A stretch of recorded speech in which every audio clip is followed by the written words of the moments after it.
Hello everyone, welcome to digital পড়াশোনা academy. আশা করছি সকলে ভালো আছো, সুস্থ আছো এবং গুছিয়ে তুমি তোমার পরীক্ষার প্রস্তুতি করছো।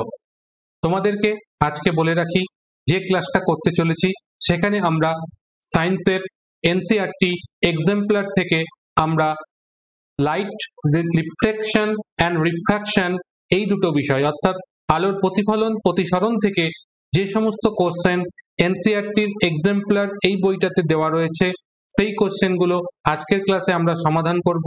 তার কারণ আশা করছি তোমরা অলরেডি সকলে অবগত আছো যে এই মুহূর্তে টিসিএস কিন্তু এই বই থেকে ডিরেক্ট কোশ্চেন তুলে দিয়ে প্রশ্ন করছে। তাই জন্য আমাদের এনসিইআরটি এক্সাম্পলার কমপ্লিট সলিউশনটা আমাদের একবার অন্তত হলেও করে যাওয়া দরকার পরীক্ষার আগে। সেই উদ্দেশ্য বাস্তবায়িত করার জন্যই আজকের ক্লাসটাকে রাখা হয়েছে।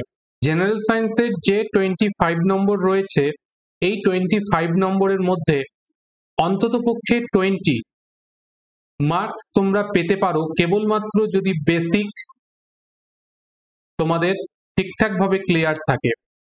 অর্থাৎ যারা প্রথম থেকে একদম বেসিক ধরে পড়াশোনা করেছো তাদের কাছে 25-এ অন্ততপক্ষে 20 পাওয়াটা কোনো কঠিন বিষয় নয়।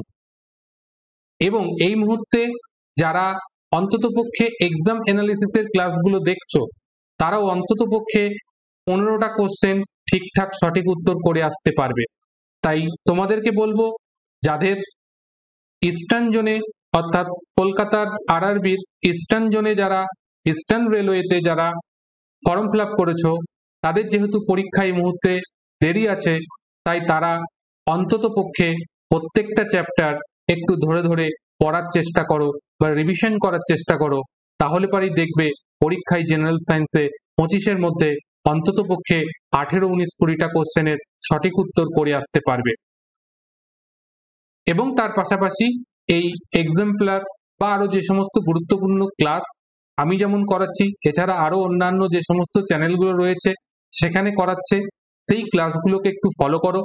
তাহলেই তোমাদের কিন্তু পরীক্ষায় ভালো নম্বর আসবে এবং তোমরা পরীক্ষায় প্রশ্নের বেশিরভাগ কোশ্চেনের সঠিক উত্তর করে আসতে পারবে।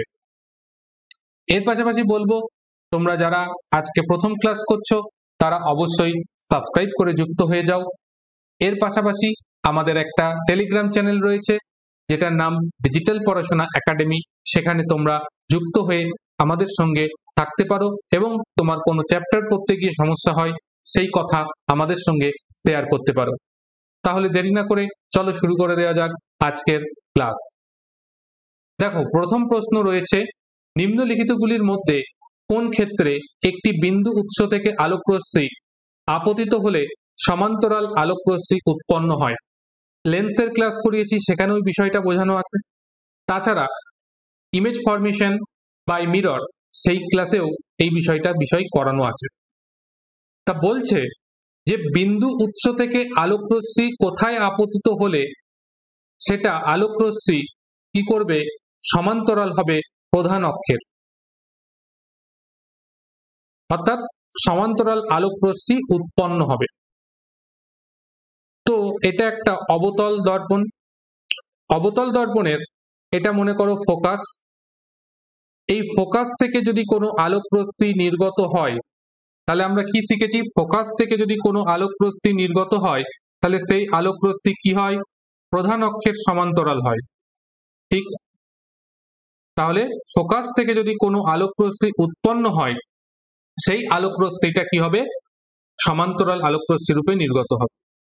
একই রকম ভাবে আমরা যদি লেন্সের ক্ষেত্রে দেখি, উত্তল লেন্সে গিয়ে, উত্তল লেন্সে যদি কোনো একটি বিন্দু উৎস থেকে বা ফোকাস, যেটাকে বলছি বিন্দু উৎস বলতে ফোকাস থেকে আলোকরশ্মি যদি লেন্সে গিয়ে পড়ে, ঠিক আছে, লেন্সে গিয়ে পড়ে, তাহলে কি হবে, সে সমান্তরাল আলোকরশ্মি রূপে বেরিয়ে যাবে।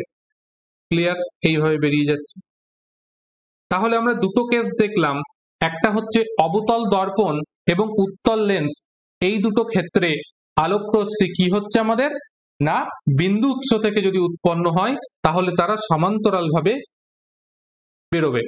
তাহলে এক্ষেত্রে আমাদের সঠিক উত্তর হয়ে যাচ্ছে অপশন এ, এটা হয়ে যাচ্ছে সঠিক উত্তর, উত্তল দর্পণ এবং উত্তল লেন্স। বিষয়টা ক্লিয়ার হয়েছে?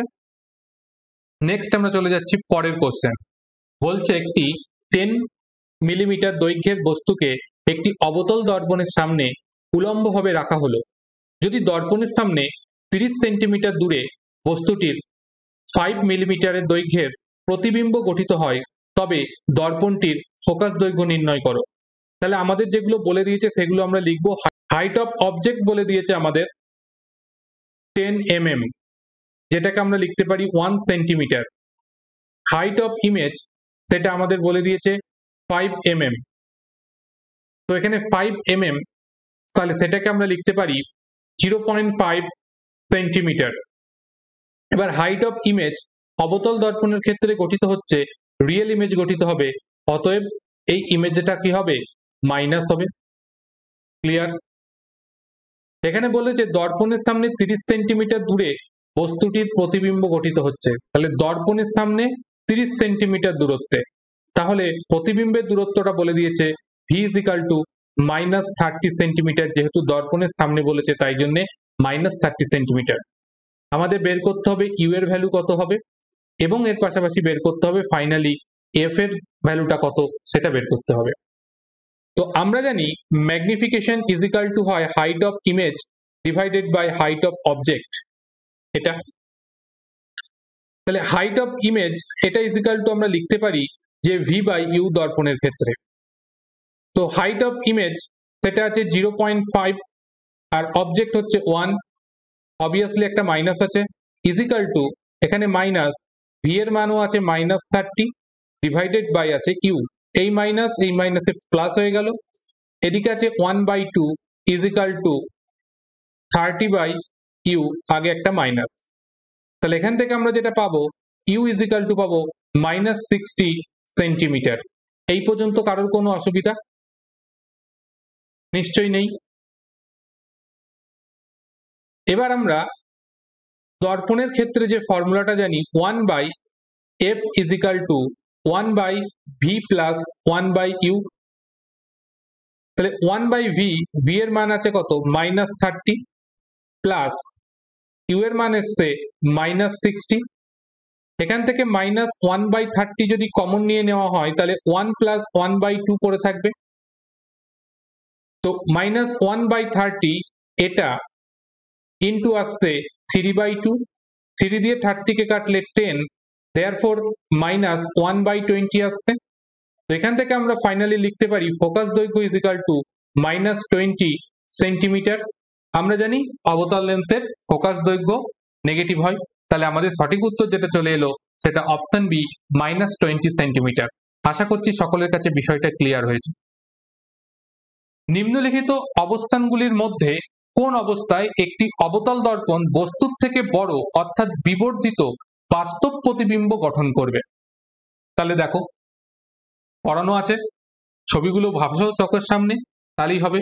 বলছে যখন বস্তুটিকে বক্রতা ব্যাসার্ধের সমান দূরত্বে রাখা হবে, তাহলে বক্রতা ব্যাসার্ধের সমান দূরত্বে যদি বস্তুকে রাখা হয়, অ্যানিমেশনের মাধ্যমে দেখানো আছে, তাহলে বক্রতা ব্যাসার্ধের সমান দূরত্বে বস্তুকে রাখলে বস্তুর যে প্রতিবিম্ব গঠিত হবে সেটা বস্তুর সমান হাইটের প্রতিবিম্ব গঠিত হবে, তাহলে এটা হতে পারে না। নেক্সট, এটা অবতল দর্পণ বলা আছে। নেক্সট আমরা দেখি, যখন বস্তুটিকে ফোকাস দূরত্ব থেকে কম দূরত্বে রাখা হবে, বস্তুকে যদি ফোকাস দূরত্ব থেকে কম দূরত্ব অর্থাৎ ফোকাস দূরত্ব থেকে আমরা কোন দিকে রাখবো, বাঁ দিকে, ডান দিকে রাখছি, অর্থাৎ ফোকাস দূরত্ব থেকে যদি বাঁ দিকে রাখতে থাকি, তাহলে সেক্ষেত্রে আমরা বস্তুর দু ধরনের প্রতিবিম্ব পেতে পারি। সেক্ষেত্রে আমরা বর্ধিত প্রতিবিম্ব অবশ্যই পাবো, এবং ফোকাস দূরত্ব থেকে কম দূরত্বে রাখলে সেক্ষেত্রে আমরা ভার্চুয়াল ইমেজ পাবো। ঠিক, তাহলে বস্তুকে যখন ফোকাস দূরত্ব থেকে কম দূরত্বে রাখবো তখন আমরা ভার্চুয়াল ইমেজ পাবো, এবং সেটা অবশ্যই বর্ধিত হবে।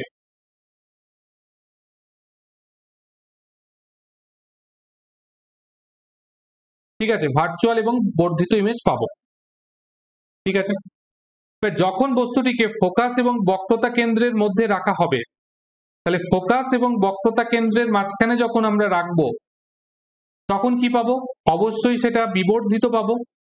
আমরা ছবিতে দেখেছি অ্যানিমেশনে বিবর্ধিত পাবো। তার পাশাপাশি এটা একটা রিয়েল ইমেজ হবে, কারণ ফোকাস যে বিন্দুটা তার ঠিক বাঁদিকে গঠিত হচ্ছে, কারণ ফোকাস আর হচ্ছে সেন্টার অফ কার্ভেচারের মাঝখানে গঠিত হচ্ছে, অর্থাৎ সেটা ফোকাস বিন্দুর বাঁদিকে রয়েছে। তাই ফোকাস বিন্দুর বাঁদিকে যদি কোনো বস্তু থাকে তার প্রতিবিম্ব কি হয়, রিয়েল হয়।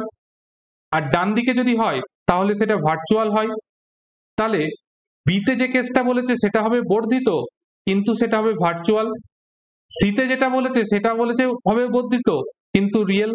আর নেক্সট যেটা আসছে, বস্তুকে যদি বক্রতা ব্যাসার্ধের বেশি দূরত্বে রাখা হয় তাহলে অবভিয়াসলি বস্তু ছোট হবে, সেক্ষেত্রে বর্ধিত হবে না। কারণ আমরা জানি সেন্টার অফ কার্ভেচারে বস্তুকে রাখলে বস্তুর হাইট সমান হয়। সেন্টার অফ কার্ভেচারে যদি বাঁদিকে রাখা হয় বস্তু ছোট হবে, সেন্টার অফ কার্ভেচারের ডান দিকে রাখলে বস্তুর হাইট বড় হবে। কারেক্ট?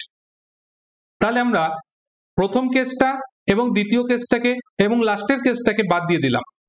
এবার আমরা দেখছি যে সেন্টার অফ কার্ভেচারের ডান দিকে হচ্ছে এমন কেস আছে দুটো, যখন বস্তুকে ফোকাস দূরত্ব থেকে কম দূরত্বে রাখা হবে অর্থাৎ সেন্টার অফ কার্ভেচারের ডান দিকে রাখা হচ্ছে, এবং বস্তুকে ফোকাস এবং বক্রতা কেন্দ্রের মাঝে রাখা হচ্ছে, সেক্ষেত্রেও সেন্টার অফ কার্ভেচারের চেয়ে ডান দিকে রাখা হচ্ছে। তাহলে এই দুটো ক্ষেত্রে আমরা পেলাম বর্ধিত প্রতিবিম্ব আসবে, কিন্তু আমাদের বলে দিয়েছে বাস্তব প্রতিবিম্ব গঠন করে। তাহলে যখনই বলে দেবে বাস্তব প্রতিবিম্ব গঠন হবে তখনই আমাদের দেখতে হবে রিয়েল ইমেজ কোথায় গঠিত হচ্ছে। তাহলে রিয়েল ইমেজ গঠিত হবে যদি ফোকাস বিন্দুর থেকে আমরা ডান দিকে যাই তাহলে ভার্চুয়াল ইমেজ গঠিত হবে, আর ফোকাস বিন্দুর বাঁ দিকে গেলে পারে রিয়েল ইমেজ গঠিত হবে। তাহলে একমাত্র আমরা দেখতে পাচ্ছি ফোকাস এবং বক্রতা কেন্দ্রের মাঝখানে যদি বস্তুকে রাখা হয় তার মানে হচ্ছে সেটাকে একদম ফোকাস বিন্দু থেকে বাঁ দিকে রাখলাম, তাই জন্য সেই ক্ষেত্রে বর্ধিত এবং বাস্তব প্রতিবিম্ব গঠিত হবে। তাই অপশন সি সঠিক হবে। নেক্সট বলছে নিচের চিত্রে একটি আলোক রশ্মি মাধ্যম এ থেকে মাধ্যম বি তে প্রবেশ করে এবং মাধ্যম এ সাপেক্ষে মাধ্যম বি এর প্রতিসারাঙ্ক নির্ণয় করো। এটা অলরেডি পরীক্ষায় এসে গেছে, দেখে নাও এটা কিভাবে করতে হবে। আমরা জানি কোনো মাধ্যম সাপেক্ষে কোনো মাধ্যমের প্রতিসারাঙ্ক, অর্থাৎ এ মাধ্যম সাপেক্ষে বি মাধ্যমের প্রতিসারাঙ্ক, অর্থাৎ আলো যে মাধ্যম থেকে যে মাধ্যমে যাচ্ছে সেই ক্ষেত্রে আমরা বের করি, অর্থাৎ এ মাধ্যম সাপেক্ষে বি মাধ্যমের প্রতিসারাঙ্ক হবে sine i divided by sine r. I কোনটা? আই হচ্ছে এই কোনটা, আপাতন কোণ, এটাকে বলছি আই। আর প্রতিসরণ কোণ যেটা সেটাকে আমরা বলছি আর। এখানে বুঝতে পারছো এই যে রেখাটা আমি নাম দিয়ে দিলাম এমএন, এইটা হচ্ছে এখানে অবিলম্ব, আর এই যে হচ্ছে আপতিত রশ্মি, এটা হচ্ছে প্রতিফলিত রশ্মি। আমরা অবিলম্ব সাপেক্ষে আপাতন কোণ প্রতিফলন কোণ ক্যালকুলেট করি। তো সাইন আই এর মান কত বলেছে? সাইন আই এর মান বলেছে 60 ডিগ্রি, আর সাইন আর এর মান আছে 45 ডিগ্রি। আমরা যদি মান বসাই, সাইন 60 ডিগ্রির মান হবে √3/2 আর 45 ডিগ্রির মান হবে 1/√2। তাহলে এখান থেকে আমরা পাচ্ছি ওপরে √3 থাকলো, আর √2 আর √2 যদি কাটে তাহলে পারে তৈরি হবে নিচে একটা √2। তাহলে আমাদের যেটা অ্যান্সার আসবে মিউ ইজ ইকাল টু √3/2, যেটা হচ্ছে এ মাধ্যম সাপেক্ষে বি মাধ্যমের প্রতিসারাঙ্ক, অর্থাৎ অপশন ডি হচ্ছে এক্ষেত্রে আমাদের সঠিক উত্তর হয়ে যাবে। নেক্সট বলছে নিচের চিত্রে একটি আলোক রশ্মি মাধ্যম এ থেকে মাধ্যম বি তে প্রবেশ করেছে, মাধ্যম এ সাপেক্ষে বি মাধ্যমের প্রতিসারাঙ্ক নির্ণয় করতে হবে। তো এখানে এই পুরোটা হচ্ছে সেপারেট করছে, এটা হচ্ছে বিভাজন তল, ওপর দিকটা হচ্ছে মাধ্যম বি আর নিচের দিকটা হচ্ছে মাধ্যম এ। ঠিক আছে, তা আমরা কিছুক্ষণ আগে দেখলাম যে এ মাধ্যম সাপেক্ষে যদি বি মাধ্যমের প্রতিসারাঙ্ক আমাদের বের করতে হয় তার জন্য যে ফর্মুলাটা ইউজ করা হয় সেটা হচ্ছে সাইন আই বাই সাইন আর। তাহলে এখানে আমরা দেখতে পাচ্ছি এই কোণটা, এখানে এটা অবিলম্বটাও দেখে নাও, এটা হচ্ছে এমএন, এটা হচ্ছে অবিলম্ব। এই যে কোণটা অবিলম্বের সঙ্গে আপতিত রশ্মি যে কোণটা করেছে এই কোণটার নাম হচ্ছে আই কোণ, আর এই পাশে যে কোণটা গঠিত হয়েছে এই কোণটার নাম হচ্ছে আর কোণ। এবার আমরা এখানে ছবি থেকে ক্লিয়ারলি দেখতে পাচ্ছি যে সাইন আই এই কোণটার মান সাইন আর কোণের থেকে বড় হবে, এবং সাইন আই এই কোণটার মান যা আসবে সাইন আর এটার ভ্যালুর থেকে বড় হবে। সাইনের যদি মানগুলো দেখে নাও ত্রিকোণমিতি থেকে তাহলে বুঝতে পারবে যে সাইন আই এর মানটা সাইন আর এর থেকে বেশি হবে। ঠিক আছে, তাহলে আমরা একটা পেলাম ভগ্নাংশ, যে ভগ্নাংশের নিউমারেটরের ভ্যালুটা বড়, ডিনোমিনেটরের ভ্যালুটা ছোট। তাহলে আমরা সেই ভগ্নাংশ সাপেক্ষে আমরা লিখতে পারি যে সাইন আই বাই সাইন আর এর মানটা 1-এর থেকে বড় হবে। অর্থাৎ আমরা বলতে পারি যে মিউ এ বি এটা সবসময়ের জন্য 1-এর চেয়ে বড় হবে। অর্থাৎ এ মাধ্যম সাপেক্ষে বি মাধ্যমের প্রতিসরাঙ্ক 1-এর চাইতে বড় হবে। তাই অপশন এ সঠিক উত্তর হয়ে গেল। কিভাবে করলাম বোঝা গেছে। নেক্সট, নিম্নলিখিতগুলির মধ্যে কোন বাক্যটি সত্য? বলেছে দেখো, ক্ষমতা বলে দিয়েছে 4 ডায়োপ্টার, ঠিক আছে, এবং ফোকাস দৈর্ঘ্য বলে দিয়েছে 0.25। তো আমরা জানি কি ফোকাস দৈর্ঘ্য এফ ইজিক্যাল টু কি হয় 1/, ক্ষমতা। তাহলে 1/, ক্ষমতা মানে কি 1/4। 1/4 কে আমরা লিখতে পারি 0.25 এত মিটার। তার মানে ফোকাস দৈর্ঘ্য যা আছে প্রত্যেকটার ক্ষেত্রে একদম ঠিকঠাক আছে। এবার আমাদের দিয়েছে দেখো উত্তল লেন্স, অবতল লেন্স এইভাবে বলে দেওয়া আছে। এবার প্রশ্ন হচ্ছে উত্তল লেন্সের ফোকাস দৈর্ঘ্য কি হয়? উত্তল লেন্সের ফোকাস দৈর্ঘ্য হয় সবসময় পজিটিভ, আর অবতল লেন্সের ফোকাস দৈর্ঘ্য হয় সর্বদা নেগেটিভ। তাহলে ফোকাস দৈর্ঘ্য যদি নেগেটিভ হয় তাহলে ক্ষমতা কি হবে? সেটাও নেগেটিভ হবে। ফোকাস দৈর্ঘ্য যদি পজিটিভ হয় তাহলে ক্ষমতাও কি হবে? সেটাও পজিটিভ হবে। এবার আমরা দেখছি যে এখানে দেখো অবতল লেন্স আছে, তাহলে অবতল লেন্স দিয়ে এখানে পজিটিভ আছে, তাহলে এটা প্রথমেই বাতিল হয়ে গেল, ক্ষমতা পজিটিভ হতে পারে না অবতল লেন্সের। এখানে উত্তল লেন্স বলে নেগেটিভ দিয়েছে, তাহলে এটাও বাতিল হয়ে গেল, হতে পারে না। এখানে অবতল লেন্স বলেছে ক্ষমতাটা মাইনাস আছে, ঠিক আছে, কোনো প্রবলেম নেই, কিন্তু ফোকাস দৈর্ঘ্যটা পজিটিভ দিয়েছে, তার মানে এটাও বাতিল হয়ে গেল। তাহলে পড়ে রইল অপশন এ, যেটার মধ্যে বলেছে 4D, ক্ষমতাটাও পজিটিভ আছে, ফোকাস দৈর্ঘ্যও পজিটিভ আছে, তাই জন্য এটা আমাদের সঠিক উত্তর হয়ে গেল অপশন এ। নেক্সট বলছে যানবাহনে থাকা রেয়ার ভিউ দর্পণের বিবর্ধন কত হয়? তাহলে রেয়ার ভিউ যে মিরর থাকে সেই মিররে কি ধরনের মিরর হয়? সেটা একটা উত্তল দর্পণ হয়। আমরা জানি উত্তল দর্পণে বস্তুর ক্ষুদ্র প্রতিবিম্ব গঠিত হয়, তাহলে বিবর্ধনের মান কি হয়ে গেল? <1 হয়ে গেল, অর্থাৎ 1-এর থেকে ছোট হয়ে যাবে। তাই অপশন সি হচ্ছে সঠিক উত্তর। সূর্য থেকে আসা আলোক রশ্মি একটি অবতল দর্পণের সামনে 15 সেন্টিমিটার দূরে মিলিত হয়। নিম্নলিখিতগুলির মধ্যে কোন স্থানে বস্তুকে রাখা হলে প্রতিবিম্বের দৈর্ঘ্য এবং বস্তুর দৈর্ঘ্য সমান হবে? জাস্ট কনসেপ্টের মাধ্যমে আমরা করব। আমরা জানি যে সূর্য থেকে যদি কোনো আলোক রশ্মি এসে একটা অবতল দর্পণের ওপর আপতিত হয়, তাহলে সূর্য থেকে আসছে মানে সেটা অসীম দূরত্ব থেকে আলোক রশ্মি আসছে বলে আমরা ধরে নেব, ঠিক? তাহলে সেটা যদি একটা অবতল দর্পণে এসে পড়ে, তাহলে সেইটা 15 সেন্টিমিটার দূরে একটা বিন্দুতে মিলিত হয়, তার অর্থ হলো সেই বিন্দুটা হলো কি ফোকাস বিন্দু, তাই তো?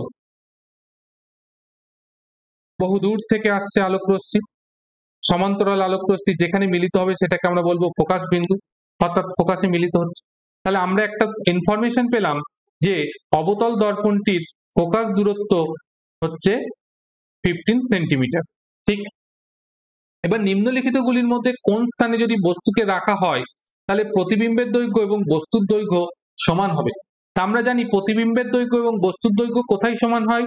রেডিয়াস অফ কার্ভেচারের সমান দূরত্বে বা সেন্টার অফ কার্ভেচারে যদি বস্তুকে রাখা হয় তাহলে বস্তুর দৈর্ঘ্য এবং প্রতিবিম্বের দৈর্ঘ্য উভয়ই সমান হবে। ক্লিয়ার? তাহলে এখানে সেন্টার অফ কার্ভেচারের বা রেডিয়াস অফ কার্ভেচার সেটা কত হবে? আর ইজিক্যাল টু আমরা কি জানি 2 ইন্টু এফ হয়, তাহলে আমাদের আসবে সেটা এত সেন্টিমিটার। তাহলে মাইনাস এর অর্থ হচ্ছে দর্পণের সামনে বস্তুকে রাখা হবে, তাহলে মাইনাস হওয়ার অর্থ হচ্ছে দর্পণের সামনে বস্তুকে রাখবো, তাহলে দর্পণের সামনে 30 সেন্টিমিটার দূরত্বে আমরা বস্তুকে রাখলে আমাদের বস্তুর সমান দৈর্ঘ্যের প্রতিবিম্ব গঠিত হবে। ক্লিয়ার হলো? নেক্সট, দূরে অবস্থিত একটি লম্বা বিল্ডিং এর সম্পূর্ণ প্রতিবিম্ব দেখার জন্য কোন ধরনের দর্পণ ব্যবহার করতে হবে? তাহলে আমরা জানি বড় বস্তুর ছোট প্রতিবিম্ব কে গঠন করতে পারে? উত্তল দর্পণ গঠন করতে পারে, তাই ক্ষেত্রে আমরা উত্তল দর্পণ ব্যবহার করব। টর্চ লাইট, সার্চ লাইট যানবাহনের হেডলাইটের বাল্বকে প্রতিফলকের সামনে কোথায় রাখা হয়? তাহলে প্রথম প্রশ্ন জানতে হবে, টর্চ লাইট, সার্চ লাইট, যানবাহনের হেডলাইট, এগুলোর যে রিফ্লেক্টর সেটা তৈরি করা হয় কি ধরনের দর্পণ দিয়ে? তাহলে সেটা একটা অবতল দর্পণ দিয়ে তৈরি করা হয়, দেখতে অনেকটা এই ধরনের হয়। আমরা জানি অবতল দর্পণের সামনে ফোকাস বিন্দুতে, অবতল দর্পণের সামনে ফোকাস বিন্দুতে যদি কোনো বস্তুকে রাখা হয় বা ওখান থেকে যদি কোনো আলো উৎপন্ন হয়, তাহলে সেটা সমান্তরাল আলোক রশ্মি হিসেবে বেরোতে থাকে, অর্থাৎ অনেক দূর পর্যন্ত সেটা যাত্রা করতে পারবে। তাই আমরা যদি একটা অবতল প্রতিফলকের ঠিক ফোকাস বিন্দুতে একটা আলোক উৎস রাখি, তাহলে সেই আলোক উৎস কি হবে? সবচাইতে বেশি দূরত্ব অতিক্রম করবে। আর আমরা টর্চ লাইট, সার্চ লাইট, যানবাহনের হেডলাইট, এগুলোকে ব্যবহার করা হয় কি করে? বেশি দূরের বস্তুকে দেখার জন্য। অর্থাৎ বাল্বটিকে প্রতিফলকের সামনে ফোকাস বিন্দুতে রাখতে হবে। নেক্সট, প্রতিফলনের সূত্র কোন ক্ষেত্রে সবচেয়ে ভালো কার্যকর হবে? তাহলে প্রতিফলনের সূত্র যে কোনো প্রতিফলকের ক্ষেত্রেই কার্যকর হবে। সমতল দর্পণ, উত্তল দর্পণ, অবতল দর্পণ, প্রত্যেকের ক্ষেত্রেই সেটা কার্যকর হবে, এটা দর্পণের প্রকৃতির উপর নির্ভর করে না। নিচের চিত্রে বায়ু থেকে আয়তকার কাঁচের স্ল্যাবের মধ্যে দিয়ে আলোর যাত্রাপথ দেখানো হয়েছে, তাহলে কোনটি সঠিক হবে? তাহলে আমরা দেখছি কি বলছে, বায়ু থেকে কাঁচে যাচ্ছে, তাহলে প্রথমে বায়ু থেকে কিসে যাচ্ছে? কাঁচের গ্লাসে যাচ্ছে, তারপর কাঁচের গ্লাস থেকে আবার সেটা বেরিয়ে বায়ুতে যাচ্ছে। তাহলে বায়ু হচ্ছে রেয়ার মিডিয়াম, তা থেকে গেছে ডেন্সার মিডিয়াম, আবার ডেন্সার মিডিয়াম থেকে সেটা আসছে রেয়ারার মিডিয়ামে, সেটা আসছে রেয়ারার মিডিয়ামে। এই পর্যন্ত ক্লিয়ার? তো প্রথমে বলো, রেয়ারার মিডিয়াম থেকে ডেন্সার মিডিয়ামে যদি কোনো আলোক রশ্মি যায়, তাহলে সেই আলোক রশ্মি কোন দিকে বেঁকবে? অভিলম্বের দিকে বেঁকবে। ডেন্সার মিডিয়াম থেকে যদি রেয়ারার মিডিয়ামে আলোক রশ্মি যায়, তাহলে কোন দিকে বেঁকবে? অভিলম্ব থেকে দূরে বেঁকবে। তাহলে সবকটা অপশনের মধ্যে আমি যেটা অ্যান্সার হবে সেটাকেই আমি টেস্ট করে দেখাচ্ছি। এখান দিয়ে আমরা একটা অভিলম্ব টেনে নিলাম, একই রকম ভাবে বি বিন্দু দিয়ে এখান দিয়ে একটা আমরা অভিলম্ব টানলাম। দেখো এই যে আপাতন কোণ, এই দেখো এখানে কি হয়েছে, তার মানটা ছোট হয়েছে, অর্থাৎ রশ্মিটা অভিলম্বের দিকে চলে এসছে। আবার এই তল থেকে যখন প্রতিসৃত হচ্ছে, তখন দেখো এই যে কোণ আর এই কোণটা দেখো অনেক বড় হয়ে গেছে, অর্থাৎ এক্ষেত্রে কি হচ্ছে? আলোক রশ্মি অভিলম্ব থেকে দূরে সরে গেছে। তাহলে অপশন বিতে আমরা একমাত্র দেখতে পাচ্ছি যেটা প্রতিসরণের সূত্রটা সঠিকভাবে পালন করছে। কিন্তু এখানে দেখো অপশন এতে দেখো আলোক রশ্মি স্ট্রেট বেরিয়ে গেছে, এটা কোনোভাবেই সম্ভব নয়। অপশন সিতে দেখো আলোক রশ্মি এখানে কোনো ব্যাকেই নেই, আর এখানে আলোক রশ্মি কি হচ্ছে? অভিলম্বের দিকে বেঁকেছে, অর্থাৎ কি হচ্ছে? ডেন্সার থেকে রেয়ারে ওরা বলছে অভিলম্বের দিকে বেঁকবে, এটাও সম্ভব নয়। আর এক্ষেত্রে দেখো আলোক রশ্মি এখানে বেঁকেছে কিন্তু পরে বেঁকেনি, স্ট্রেট বেরিয়ে গেছে, তাহলে এটাও সম্ভব নয়। তাই অপশন বি হচ্ছে আমাদের সঠিক উত্তর। নিম্নলিখিত চারটি তরলের মধ্যে কোনটিতে আলোক রশ্মি সবচেয়ে বেশি বেঁকে যাবে যদি প্রত্যেকটি তরলই আপতিত আলোক রশ্মি সমান আপতন কোণে আপতিত হয়? তাহলে একটা যদি তল থাকে, এর মধ্যে আলোক রশ্মি আপতনের পর ডেন্সার মিডিয়ামে বেঁকে যাবে অবিলম্বের দিকে, তাই তো? তাহলে এখানে এটা আই, এটা হচ্ছে আর। আমরা জানি মিউ ইজিক্যাল টু কি হয়? সাইন আই বাই সাইন আর হয়, ঠিক? এই মিউটা কি? এই ডেন্সার মিডিয়াম অর্থাৎ রেয়ারার মাধ্যম সাপেক্ষে ডেন্সার মিডিয়ামের প্রতিসারাঙ্ক, যেটাকে আমরা মিউ দ্বারা ডিনোট করে থাকি। তাহলে এই আর এর মান যত কম হবে, আর কোনটার মান যত কম হবে, তত সাইন আর এই মানটাও তত কম হতে থাকবে। আর সাইন আর এর মান যত কম হবে, এই মিউ এর ভ্যালু তত বেশি হবে। ক্লিয়ার? আর সেই সঙ্গে কি হবে? আলোক রশ্মির তত বেশি বেঁকে যাবে, অর্থাৎ তত বেশি কি হবে? অবিলম্বের দিকে বেঁকতে থাকবে। অর্থাৎ আলোক রশ্মি অবিলম্বের দিকে যত বেঁকবে, আর এর মান কি হবে? তত কম হবে। আর এর মান যত কম হবে, সাইন আর এর মান তত কমবে। সাইন আর এর মান যত কমবে, মিউ এর মান তত বেশি হবে। অর্থাৎ আমরা একটা জিনিস পেলাম যে মাধ্যমের প্রতিসরাঙ্ক যদি বেশি হয়, তাহলে আলোক রশ্মি বেশি বেঁকে যাবে। তাহলে আমাদের এখানে যে জিনিসগুলো দিয়েছে তাদের যদি প্রতিসরাঙ্ক আমরা দেখি, কেরোসিনের প্রতিসরাঙ্ক হয় 1.44, জলের প্রতিসরাঙ্ক হয় 1.33, গ্লিসারিনের হয় 1.47, আর সর্ষের তেলের হয় 1.46 প্রতিসরাঙ্ক। তাহলে আমরা এখানে সবকটা মানের মধ্যে দেখছি গ্লিসারিনেরটা 1.47 হয়, তাহলে গ্লিসারিনের মধ্যে দিয়ে যখন আলোক রশ্মি যাবে সে সবচাইতে বেশি বেঁকে যাবে, যেহেতু ওর প্রতিসরাঙ্ক বেশি। নেক্সট, একটি অবতল দর্পণের প্রধান অক্ষের সমান্তরাল আলোক রশ্মি আপতিত হলে প্রতিফলনের পর তা কোথা দিয়ে যাবে? তাহলে একটা কি বলেছে, অবতল দর্পণ বলে দিয়েছে, তো অবতল দর্পণ এঁকে দিলাম। সেই অবতল দর্পণে সামনে বলছে প্রধান অক্ষের সমান্তরাল আলোক রশ্মি যদি আপতিত হয় তাহলে সেই আলোক রশ্মি কোথা দিয়ে যাবে? ফোকাস বিন্দু দিয়ে যাবে। আমরা সেটাই শিখেছি যে সমান্তরাল আলোক রশ্মি কোথায় মিলিত হয়? ফোকাসে মিলিত হয়, অর্থাৎ ফোকাস বিন্দু দিয়ে যাবে। এক্ষেত্রে অপশন বি সঠিক উত্তর। নিম্নলিখিত চিত্রগুলির মধ্যে কোনটি সঠিক? তাহলে এখানে দেখো আলোক রশ্মি ফোকাস বিন্দু দিয়ে আসছে, প্রত্যেকটা ছবি সেটাই দেখাচ্ছে যে আলোক রশ্মি ফোকাস বিন্দু দিয়ে আসছে। তাহলে আলোক রশ্মি যদি ফোকাস বিন্দু দিয়ে আসে এবং একটা উত্তল লেন্স যদি হয়, তাহলে উত্তল লেন্সের ক্ষেত্রে আমরা জানি কি ফোকাস বিন্দু দিয়ে যদি কোনো কিছু আলোক রশ্মি যায় সেটা কি হবে? প্রধান অক্ষের সমান্তরালে বেরোবে। তাহলে অপশন এ তে দেখো যে ছবিটা রয়েছে, ফোকাস বিন্দু দিয়ে আলোক রশ্মি আসছে এবং সেটা প্রধান অক্ষের, এটা প্রধান অক্ষ, এর সমান্তরালে বেরিয়ে যাচ্ছে। অপশন বি তে দেখো কি হয়েছে, আলোক রশ্মি বেঁকে গেছে আবার এদিকে ফোকাস বিন্দুতে চলে গেছে, এটা সম্ভব নয়। এখানে এসছে কিন্তু দেখাচ্ছে এটা প্রতিফলিত হয়ে চলে গেছে, এটা তো প্রতিফলিত হচ্ছে না, প্রতিসরণ হচ্ছে, অর্থাৎ এদিকে যাওয়া উচিত ছিল, তাই জন্য ভুল।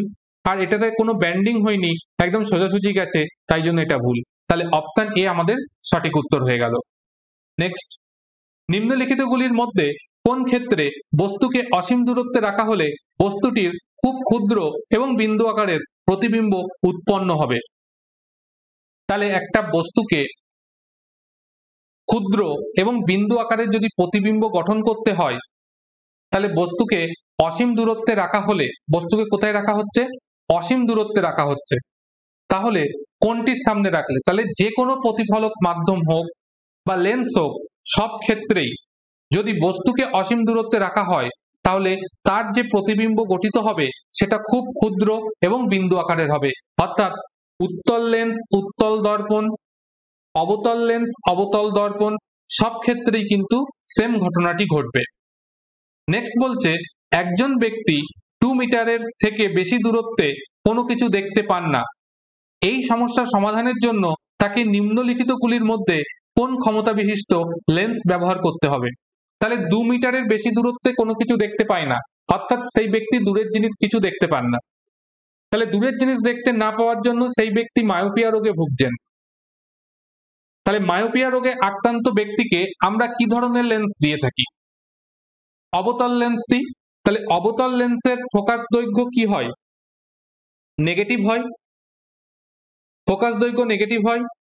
তাহলে ফোকাস দৈর্ঘ্য যদি নেগেটিভ হয়, ফোকাস দৈর্ঘ্য যদি নেগেটিভ হয় তাহলে ক্ষমতা কি হবে? সেটাও নেগেটিভ হবে। তাহলে ইনি 2 মিটারের বেশি দূরত্বে কিছু দেখতে পাচ্ছে না, তাহলে তার চোখের যে লেন্স রয়েছে তার ফোকাস দূরত্ব কি হয়ে গেছে? তার যে চোখের যে লেন্স রয়েছে তার ফোকাস দূরত্ব হচ্ছে কি 2 মিটার। তাহলে 2 মিটার পর্যন্ত সে দেখতে পাচ্ছে, তার বেশি দূরত্বে গেলে দেখতে পাচ্ছে না, তাহলে তার ক্ষমতা কি হবে? 1/f। তাহলে 1/2, তার মানে আসবে কত? 0.2, 0.5 ডায়োপ্টার, এটা আসবে। এবার যেহেতু আমাদের যে লেন্সটা ব্যবহার করতে হবে সেটা অবতল লেন্স, তাই জন্য তার ক্ষমতা কি হয়? নেগেটিভ, তাই আমাদের সঠিক উত্তর হয়ে যাবে -0.5 ডায়োপ্টার। নেক্সট, দুপুরের সময় সূর্যকে সাদা দেখায় তার কারণ কি? তাহলে দুপুরের সময় সূর্যকে সাদা দেখায় তার কারণটা হলো যে এই সময় আলোর বিক্ষেপণ বা স্ক্যাটারিং কম হয়। কেন কম হয়? কারণ সূর্য থেকে যখন আলোক রশ্মিগুলো আসছে সেই আলোক রশ্মিগুলোর মধ্যে লালের স্ক্যাটারিং সবচাইতে কম হয়, কারণ তরঙ্গ দৈর্ঘ্য বেশি। আর ব্লু লাইট বা ভায়োলেট লাইট তার স্ক্যাটারিং সবচেয়ে বেশি হয়, কারণ তরঙ্গ দৈর্ঘ্য সবচাইতে কম বলে। এবার আমাদের বায়ুমণ্ডলে অনেক কি আছে, এরকম পার্টিকেল গুলো রয়েছে। এবার সূর্য থেকে যখন 7টা বর্ণের আলো আসছে, লালের যেহেতু তরঙ্গ দৈর্ঘ্য বড়, তাহলে সে কি করছে, এই কণাগুলোকে কাটিয়ে বেরিয়ে আসতে পারছে। কিন্তু নীলের যেহেতু তরঙ্গ দৈর্ঘ্য কম বা ভায়োলেটের কম, তাদের কি হচ্ছে, তারা এসে এই পার্টিকেল গুলোর সঙ্গে ধাক্কা খাচ্ছে, তার ফলে চারিদিকে ছড়িয়ে পড়ছে, ঠিক আছে, এই ঘটনা ঘটছে। কিন্তু তাহলে তো হওয়া উচিত ছিল যে আমরা যখন সূর্যকে দেখবো তাহলে সেটা লাল দেখা উচিত ছিল, সবসময় লাল দেখা উচিত ছিল। কিন্তু বলছে দুপুরের সময় সূর্যকে আমরা সাদা দেখছি। কেন দেখছি? মনে করো এইটা আমাদের পৃথিবী, আর দুপুর বেলা সূর্য কোথায় থাকে, আমাদের ঠিক মাথার উপর সূর্য অবস্থান করে। ঠিক এখানে মনে করো দাঁড়িয়ে আছি আমরা, ঠিক আছে। এবার সূর্য রয়েছে আমাদের ঠিক মাথার উপর, অর্থাৎ আমাদের থেকে সূর্যের দূরত্ব এই মুহূর্তে সবচাইতে কম হয়েছে, ঠিক। তাহলে এই মুহূর্তে সূর্য থেকে আমাদের দূরত্ব যদি কম হয়, তাহলে এই যে বায়ুমণ্ডলগুলো রয়েছে, এই বায়ুমণ্ডলগুলোকে কি হচ্ছে, সূর্য থেকে যে সমস্ত আলোক রশ্মি আসছে তাদেরকে কম বায়ুমণ্ডলের দূরত্ব অতিক্রম করতে হচ্ছে। তাহলে কম বায়ুমণ্ডলীয় দূরত্ব অতিক্রম করতে হলে যে সমস্ত আলোগুলো সূর্য থেকে আসছে তাদের বিক্ষেপণটা কম হবে, কারণ যেহেতু কম বায়ুমণ্ডলীয় দূরত্ব অতিক্রম করতে হচ্ছে, অর্থাৎ কম সংখ্যক বায়ুর কণার সঙ্গে তাদের ধাক্কা লাগবে, তার ফলে স্ক্যাটারিংটা অনেক কম হবে। সেইটাই বলছে যে বিক্ষেপণ কম হওয়ার কারণে সূর্যকে আমরা কি দেখতে পাচ্ছি, দুপুরের সময় সাদা দেখতে পাচ্ছি, কারণ প্রত্যেকটা বর্ণই তো আমাদের কাছে চলে আসছে, যেহেতু স্ক্যাটারিং কম হচ্ছে, যেহেতু বায়ুমণ্ডলের দূরত্বটা কমে গেছে। কারণ সূর্য যখন দুপুরবেলা আসছে আমাদের মাথার ওপর থাকছে, অর্থাৎ মাথার ওপর যখন আসছে তখন সূর্যের দূরত্ব কি হচ্ছে, আমাদের থেকে সবচাইতে কম হচ্ছে। সেই কারণের জন্য যেহেতু আলোক রশ্মিকে বায়ুমণ্ডলে কম দূরত্ব অতিক্রম করতে হচ্ছে, তার ফলে তার স্ক্যাটারিং কম হচ্ছে। স্ক্যাটারিং কম হওয়ার ফলে কি হচ্ছে, সবকটা বর্ণের আলোই ঠিকঠাক আমাদের চোখে এসে পড়ছে, তাই জন্য আমরা সাদা দেখছি। এই জন্য দুপুরের সময় সূর্যকে আমরা সাদা রঙের দেখতে পাই। নেক্সট বলছে, আকাশে রামধনু উৎপন্ন হওয়ার পেছনে আলোর কোন ধর্মগুলি কার্যকর ভূমিকা পালন করে? তাহলে আকাশে যে রামধনু উৎপন্ন হয় সেক্ষেত্রে জলকণার মধ্যে কি হয়, সূর্য রশ্মির প্রতিসরণ হয়। প্রতিসরণের ফলে কি হয়, সেখান থেকে আলোক রশ্মি যখন বেরোচ্ছে তখন বিচ্ছুরণ হয়, অর্থাৎ বর্ণালী গঠিত হয়, সেই জন্য 7টা রঙের দেখতে পাই, এবং তার সঙ্গে অভ্যন্তরীণ পূর্ণ প্রতিফলন হয়। গত প্রিজমের একটা ক্লাস করেছিলাম, সেখানে একটা ছবি দিয়েছিলাম, যেইভাবে সূর্য থেকে আলোক রশ্মি আসছে, এসে জলকণার ভেতরে কি হচ্ছে, প্রতিসৃত হয়ে ঢুকছে, ঢোকার পর কি হচ্ছে, টোটাল ইন্টারনাল রিফ্লেকশন বা অভ্যন্তরীণ পূর্ণ প্রতিফলন ঘটছে। ঘটার পর সে যখন বাইরে বেরোচ্ছে তখন কি হচ্ছে, সে বর্ণালী গঠন করছে, অর্থাৎ তখন তার হচ্ছে বিচ্ছুরণ হচ্ছে। তাহলে যখন প্রবেশ করছে তখন তার প্রতিসরণ হচ্ছে, আর প্রতিসরণ হচ্ছে বলেই কি টোটাল ইন্টারনাল রিফ্লেকশন হচ্ছে, সেটা তো প্রতিসরণেরই একটা পার্ট অফ ম্যাটার। তারপর কি হচ্ছে, সেটার বিচ্ছুরণ ঘটছে, তার ফলে আমরা বর্ণালী দেখতে পাচ্ছি, যেটাকে আমরা রামধনু বলছি। তাই জন্য এটা হয়ে যাবে সবকটি সঠিক উত্তর। নেক্সট, তারারা ঝিকমিক করে তার কারণ বায়ুমণ্ডলের কি? তাহলে তারারা যে ঝিকমিক করে তার কারণ হচ্ছে বায়ুমণ্ডলের বিভিন্ন বায়ুর যে স্তর রয়েছে সেখানে তাদের বায়ুর ঘনত্বের পার্থক্যের কারণে এই জিনিসটা হয়ে থাকে। কিন্তু আমাদের এখানে কোনো অপশানে বলে দেওয়া নেই যে বায়ুর ঘনত্বের পার্থক্যের জন্য হয়। তাহলে এখানে দেখো একটা অপশানে রয়েছে, অপশান বিতে বলছে বিভিন্ন প্রতিসারাঙ্ক বিশিষ্ট স্তর দ্বারা আলোর প্রতিসরণ। তাহলে বায়ুর ঘনত্বের কথা বলিনি, কিন্তু বলেছে বায়ুমণ্ডলের যে বিভিন্ন স্তরগুলো রয়েছে সেই স্তরের প্রতিসারাঙ্ক বিভিন্ন হবে, ভিন্ন ভিন্ন হবে। তাহলে ভিন্ন প্রতিসারাঙ্ক বিশিষ্ট মাধ্যম হলে কি হবে, আলোক রশ্মি কখনো এইভাবে যাবে, কখনো অবিলম্বের দিকে চলে আসবে, কখনো অবিলম্ব থেকে দূরে চলে যাবে, আবার কখনো অবিলম্বের দিকে বেঁকবে, অর্থাৎ সে ঝিকমিক পথে অর্থাৎ ব্যাকা পথে আসতে থাকবে। অর্থাৎ তারা থেকে যখন আলোক রশ্মি আসবে সেটাকে আমরা ঝিকমিক করতে দেখব।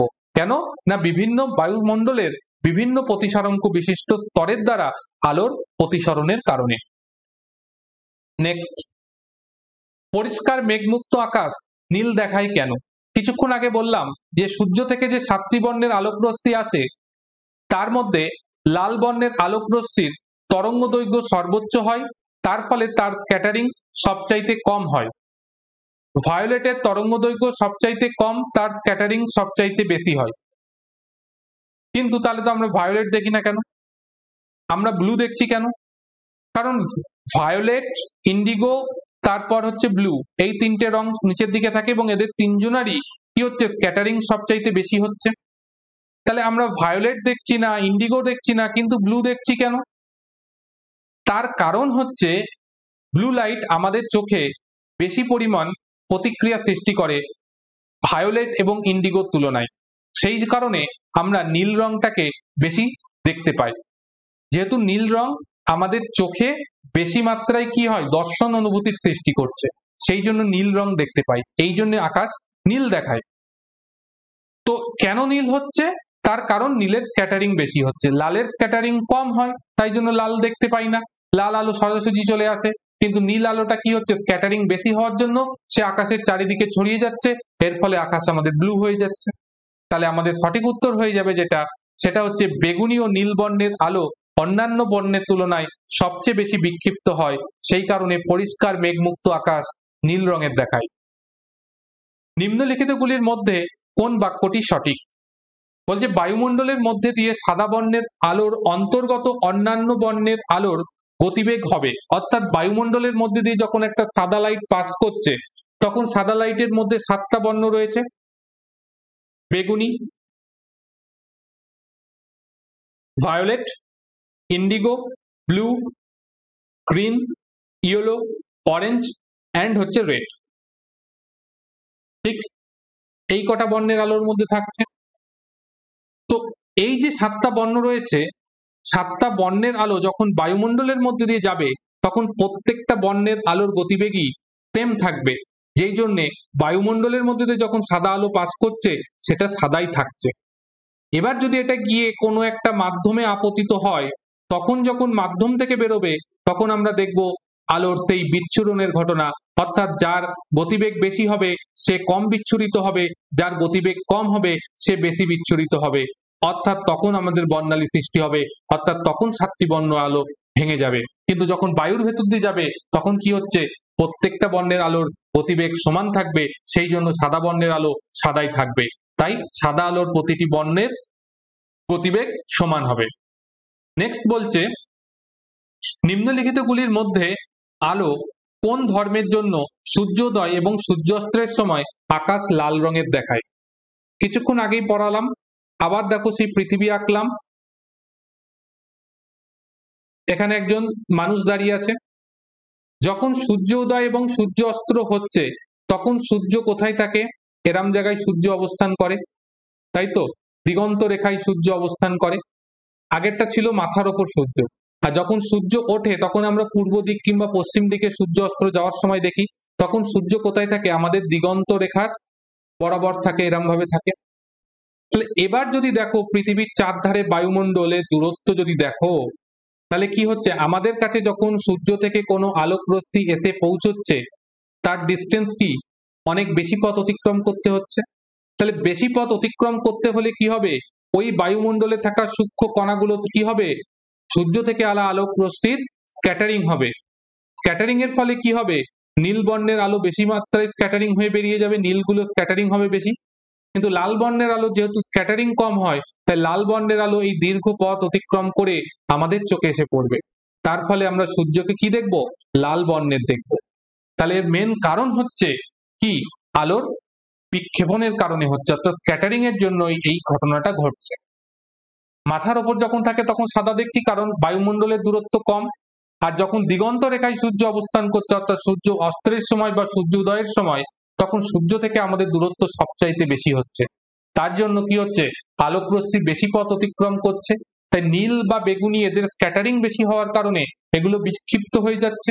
কিন্তু লাল বর্ণের যেহেতু স্ক্যাটারিং কম হয়, তাই জন্য লাল বর্ণের আলো বহু দূরত্ব অতিক্রম করে আমাদের চোখে এসে পড়ছে, তাই আমরা সূর্যকে লাল রঙের দেখছি। চোখের লেন্সের ফোকাস দূরত্ব বৃদ্ধি পায় যখন চোখের পেশি কি হবে? তাহলে চোখের লেন্সের ফোকাস দূরত্ব তখনই বৃদ্ধি পাবে যখন চোখের পেশি প্রসারিত হবে, আর প্রসারিত হলে পারে কি হবে, লেন্স পাতলা হয়ে যাবে। অর্থাৎ অপশন এ সঠিক উত্তর হবে। অর্থাৎ লেন্স যখন আমাদের পেশিগুলো কি হবে, প্রসারিত হবে, তখন কি হবে, লেন্সের উপর চাপ কম পড়বে, এর ফলে লেন্স কি হবে, পাতলা হয়ে যাবে, তখন ফোকাস দৈর্ঘ্য বৃদ্ধি পাবে। নেক্সট, নিম্নলিখিতগুলির মধ্যে কোন বাক্যটি সঠিক? তাহলে সঠিক বাক্য কোনটি? বলছে মায়োপিয়া আক্রান্ত ব্যক্তি দূরের বস্তু পরিষ্কার দেখতে পায়, কখনোই সম্ভব নয়। হাইপারমেট্রোপিয়ায় আক্রান্ত ব্যক্তি কাছের বস্তু পরিষ্কার দেখতে পায়, না, এটাও সম্ভব না। হাইপারমেট্রোপিয়ায় যদি আক্রান্ত হয় সে কাছের বস্তুকে পরিষ্কার দেখতে পাবে না, সে দূরের বস্তুকে পরিষ্কার দেখতে পায়। হাইপারমেট্রোপিয়ায় আক্রান্ত ব্যক্তি দূরের বস্তুকে পরিষ্কার দেখতে পায় না, তাহলে এটাও ঠিক না, কারণ হাইপারমেট্রোপিয়ায় আক্রান্ত ব্যক্তি সে দূরের বস্তুকে পরিষ্কার দেখতে পায়। হাইপারমেট্রোপিয়ায় আক্রান্ত ব্যক্তি কাছের বস্তুকে পরিষ্কার দেখতে পায়, এটাই জন্য ভুল হচ্ছে, কারণ মায়োপিয়ায় আক্রান্ত ব্যক্তি যারা তারা কাছের বস্তুকে পরিষ্কার দেখতে পান। তাহলে এখানে অপশন সি এটাই একমাত্র সঠিক বাক্য। এনসিইআরটি এক্সাম্পলার ক্লাসের কোশ্চেনগুলো এই কটা কোশ্চেনই মোটামুটি ভাবে রয়েছে এবং এখান থেকে ঘুরিয়ে ফিরিয়ে ম্যাক্সিমাম কোশ্চেনগুলো কিন্তু প্রতিটা শিফটে জিজ্ঞাসা করা হচ্ছে। এর পাশাপাশি তোমাদের বলবো যারা এখনো পর্যন্ত ডিটেলসে ক্লাস করতে চাইছো, বেসিক লেভেলটাকে স্ট্রং করতে চাইছো, তাদের বলবো এখানে চ্যাপ্টার ওয়াইজ প্রত্যেকটা ক্লাস আছে, প্রত্যেকটা ক্লাসের লিংক ডেসক্রিপশন বক্সে দেওয়া আছে, সেখান থেকে গিয়ে তোমরা ক্লাসগুলো অবশ্যই করতে থাকো, তাহলে তোমাদের আপকামিং পরীক্ষায় কিন্তু অবশ্যই সেটা হেল্প হবে। আজকের ক্লাসটা যদি ভালো লেগে থাকে অবশ্যই একটা লাইক করো, আর আমাদের সঙ্গে যুক্ত হয়ে ফ্রি অফ কস্ট জেনারেল সায়েন্সের ক্লাস করার জন্য অবশ্যই সাবস্ক্রাইব করে আমাদের সঙ্গে যুক্ত হয়ে যাও। দেখা হচ্ছে পরের ক্লাসে, ততক্ষণ পর্যন্ত সকলে সুস্থ থেকো, ভালো থেকো এবং সকলকে গুড বাই।